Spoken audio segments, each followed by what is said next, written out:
Hi, good morning. Welcome again once more to my channel. This is Mornings with Clive as usual. Today is the 27th of February 2024. Another wonderful day. It's a bit cold, but it's sunny. So we can't complain. We can't have it all. Right. To get to the nitty-gritty of today's thought. We're going to talk about politics, the people, and politicians. Politics, the people, and politicians. Now, are politicians not people? Yes, they are. However, you find out what I'm trying to say.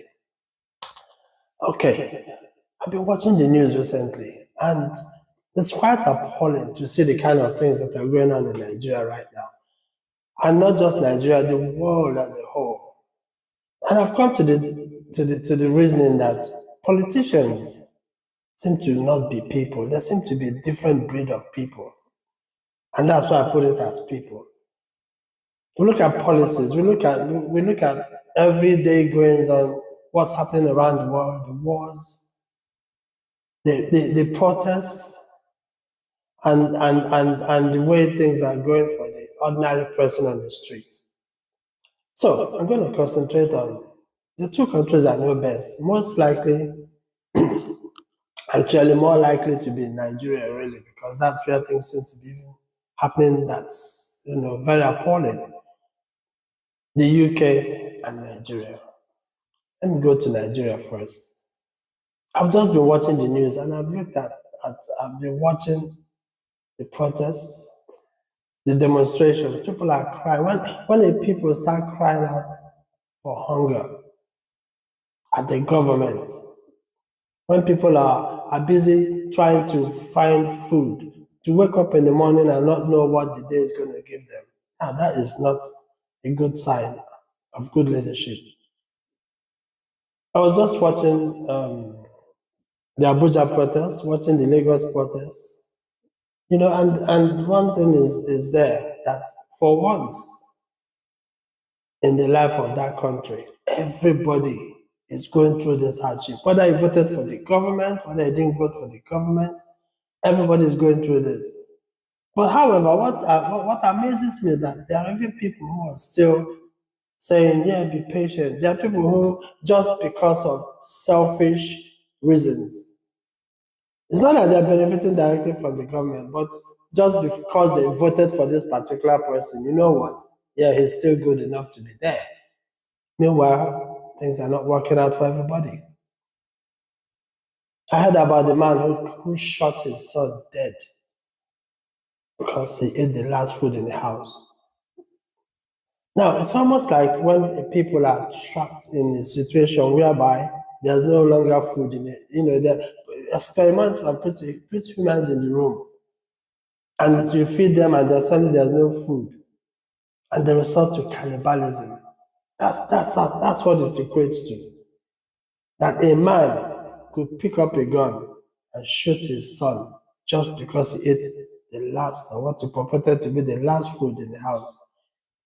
I don't know, if that doesn't point out the extremeness of this situation to people, then I don't know what should. One thing I've not realized about Nigeria is that it's not about the policy making. Because we listen to people who are intelligent, especially those, it looks like people tend to be more intelligent when they're out of government. When they're in the government, the policies that they advocate outside, they can't even implement it in there. When they go there, they find out that what they thought was there, it's not the way it works. But then they have these smart ideas of how to grow the economy, or how to make Nigeria better, how to make the United Kingdom better. Everybody has this lofty ideas, and you're thinking, yeah, make that guy a president, make him the leader, it's going to be better. But when they get there, it becomes another kettle of fish. So people who are outside make better leaders than those who are in there. Okay, Tinubu is there now. When Buhari was there, it seemed like that was the worst that could happen. Now Tinubu is there, what has he done? He's making it worse. Well, I don't know. Maybe whatever policies it has in place will take time to work. But talking about policies working, let me still stay on Nigerian case. Policies can only work when there are systems in place to aid that policy to work. And one thing I've noticed in Nigeria is that it's not because they're bereft of ideas, but they copy a lot from other countries and say, oh, we'll do ABC. But in doing ABC, they haven't put systems in place that will facilitate that ABC to work. You wake up in the morning, you take a transport, you pay, for example, because I don't know how these days you can't even keep up with how much anything costs anymore. You go to work and you pay 1,000 naira for transport to go to A to B, from A to B. By the time the day is over and you're on your way back from B to A, you find that the price would have jumped maybe even extra to 2,000 naira for that same journey, for the same distance coming back. Now, is that how an economy works? Where things just change drastically. We are not talking about overnight, we are talking about in minutes, in hours. Everybody seems to base their economy on dollars. The market woman selling crayfish, the person selling garri, the one in the car driver, the conductor. Everybody seems to base it on, oh, look, the dollar has gone up, even those who don't trade in dollars. Okay, you look at what do you call it? The normal street trader. He looks at the civil servant who's earning a minimum wage. Well, what's the minimum wage now? I heard well, they said it's 30,000 naira. 30,000 naira can buy you a bag of cement, or maybe it can buy you two. Okay, NLC is protesting now. People are banding about minimum wage. Minimum wage implementation is not the issue. What I found out, especially in Nigeria, is when there's a minimum wage increase, for those who work, the white collar job people, the workers who go and earn salaries. Once that minimum wage rises, the food in the market rises immediately. So that it's like a cat and mouse game. You raise that one, and then the market woman says, oh, you now earn more as a worker, I'm going to increase my price. Even though the cost of maybe whatever they're doing or how they manage to get those goods has not increased.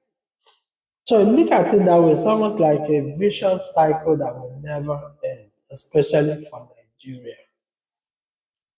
In the UK, when we the difference I've noticed in the UK is when policies are made, you feel the impact immediately. If it's for good, you feel the impact. If it's for bad, you feel the impact. That's a country where policies work, policies are made. People know it's impacting them or it's affecting them. We talk about percentages. In Nigeria, when you talk about percentages and how good the economy is doing and whatever, the common man, that's the people now I'm talking about, not the politicians, the people, the real people on ground, don't feel it. They don't know the difference. They don't know, they can't see that difference in their pockets. Instead, it's always about something getting worse and worse and worse. Palliative sharing, is that the best solution? What you're doing is just throwing fish at people. And when the fish runs out, what happens? Should people be living off palliatives? People want to get up to go to work, earn their money, go to market and buy the goods they want to buy what they want to buy, go where they want to go, feed their families, pay their rent, mortgages, whatever. Why should we be living on palliatives? I grew up in a Nigeria that was considered good, beautiful. Did it have its own problems then? Yes, of course it did. But you know what? This is what we have today. It's not it. So when I'm talking about politicians, the people, and politics, the politics of the whole thing is that people come out on TV put out sound bites, how good it's going, how we're going to do A, B, C, how we're going to implement that policy. And that's the politics of it. And sometimes the politics of what you see. Like I was saying, the politics of what is going on now is not the politics of what we're seeing. When you listen carefully, you find out that what you see in the mainstream media being thrown out there as headlines is not the real headlines. The politicians hide behind trivial headlines to implement more serious issues on the ground, the one that the common man doesn't think about. They're busy making the people fight each other over trivial matters, tribalism, religious bigotry, putting fear in people so that we fight each other. While up there, they're the best of friends. They're taking care of their own. So what I'd like to say to people is this: don't let politicians use you to cause hate. Don't let them make you into sheepos. Sometimes the problem with people is that they think they know so much because they read headlines, but they don't read what's underneath the headlines. So they fight each other. The people, you hate this person because they're this, you hate that person because of religious beliefs, you hate that person because of that color, you hate that person because of what? And while the politicians are there making decisions that will affect our futures, our children's children, we're not talking about it. The ones that are there fighting below are thinking that they know it all.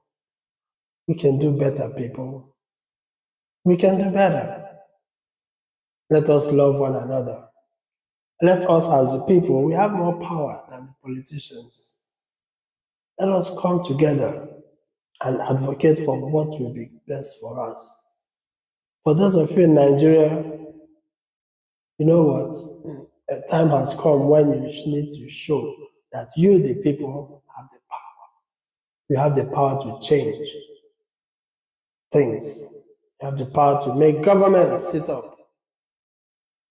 and do things that will make that country the best country that it is and it should be. You take care and have a beautiful day. And, I hope to talk to you. If you have any comments to make, please make it below. And if you want to subscribe to this channel, please subscribe. I'm trying to get to 1,000 subscribers, so that we can go live and you and I can chat more on issues that concern us as a people. Take care.